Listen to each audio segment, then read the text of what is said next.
అందరికీ వరలక్ష్మి వ్రత శుభాకాంక్షలు. నేటి మంచి మాటని చూద్దాం.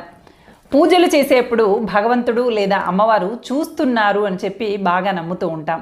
అలాగే మన బాధని వింటున్నారు అని చెప్పి మన ప్రసాదాలని స్వీకరిస్తున్నారు అనేటువంటి భావనతో పూజలు ఎన్నో చేస్తూ ఉంటాం.